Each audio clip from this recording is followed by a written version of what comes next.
Bueno, ¿cuáles son esos elementos o qué es eso que tienes que tener en cuenta antes de construir una presentación o tener una reunión de presentación o presentar si hiciste todo el proceso de ventas en una misma reunión? Mira, uno de los graves errores es presentar de la misma forma a todo el mundo, porque entonces, ¿para qué tienes una reunión de calificación?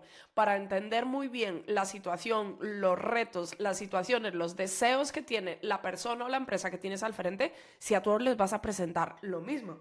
Y tal vez esté diciendo, oye Pau, pero es que mi producto o servicio pues sigue siendo el mismo. Sí, pero lo que le interesa a cada uno de tus prospectos es totalmente diferente. Entonces, fíjate, a la hora de presentar tienes que tener en cuenta varias cosas. Lo primero es, pues, la calificación, ¿vale? Entonces a la hora de construir tu presentación o tu propuesta, tienes que enfocarte en esos elementos, esas características, esos beneficios de tu producto o servicio que se enfocan en resolver puntualmente cada uno de los dolores que te dijo el prospecto. Vamos a ver en otra lección cómo construir esa propuesta, ¿vale? De hecho, te vamos a mostrar un ejemplo, pero enfócate en los dolores del prospecto. El resto de las características o beneficios de tu producto o servicio al prospecto no le interesan, ¿vale? De hecho, te voy a dar un ejemplo. Hace un tiempo estaba en una reunión con un vendedor de seguros. A la reunión de cierre conmigo trajo una presentación con 50 slides, que de hecho cuando lo vi casi me desmayo.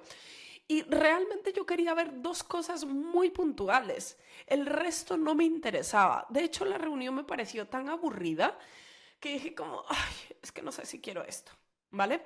Entonces, muchas veces puedes haber hecho un buen trabajo de calificación, pero simplemente no utilizar la información de la calificación. Si hiciste un buen embudo del dolor, utiliza esa información para que tu propuesta sea irresistible, ¿vale? Entonces, tienes que presentar enfocado en el dolor del prospecto. El segundo tema que tienes que tener en cuenta es que tu propuesta, tu presentación tiene que estar acorde pues al presupuesto que has descubierto. Porque si tu prospecto te dice que tiene un presupuesto, me lo invento, de 10.000 euros, no te vayas con una propuesta de 15.000.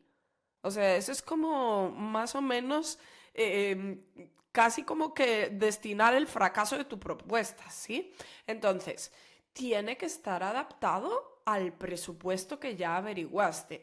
Por eso el presupuesto en el método Sandler no suele ser un inconveniente.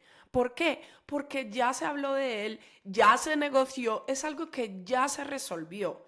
Aquí que casi que solo es un trámite, como validar que el presupuesto sigue siendo el mismo y mostrarle que tu propuesta está dentro del presupuesto, ¿vale? Entonces, tiene que ser adaptado al presupuesto que tu prospecto te dio. Y por último, tienes que tener en cuenta los elementos de decisión que te haya dicho tu prospecto. No sé, por ejemplo, a veces es en temas de pago o cosas que quiere ver en tu propuesta para sentirse tranquilo de tomar una decisión. Tenlo en cuenta a la hora de construir tu propuesta. Si tú sueles tener reuniones de calificación y reuniones después de presentación de propuesta, bueno, pues esto es muy fácil porque tienes tiempo para elaborarlo.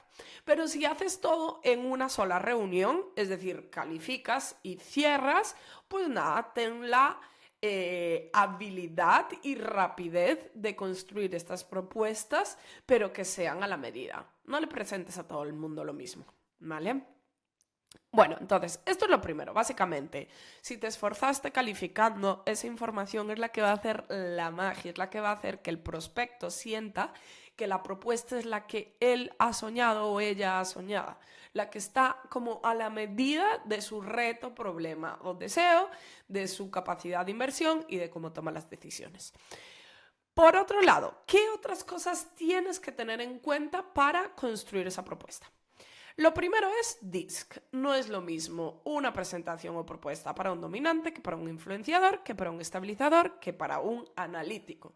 Entonces, con el dominante tiene que ser al grano, muy específica, esquemática, cuantos menos slides, mejor.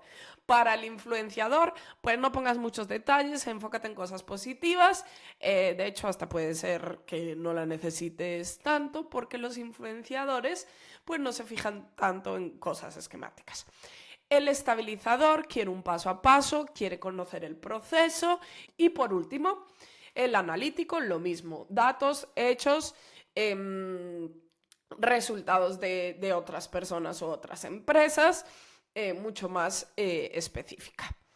Por otro lado, tienes que tener en cuenta percepción sensorial primaria. ¿Por qué? Porque si es visual, necesitas un soporte visual. Si es auditivo, probablemente el soporte visual no es tan importante, sino que tu speech tiene que ser muy organizado. Y si es kinestésico, si tienes un producto, pues obviamente va a querer ver el producto, tocarlo, verlo, o sea, realmente poderlo tener entre sus manos o vivir la experiencia. Y si no tienes un producto y tienes un servicio, probablemente va a querer saber de experiencias de otras personas, ¿vale? Pero volvemos a lo mismo.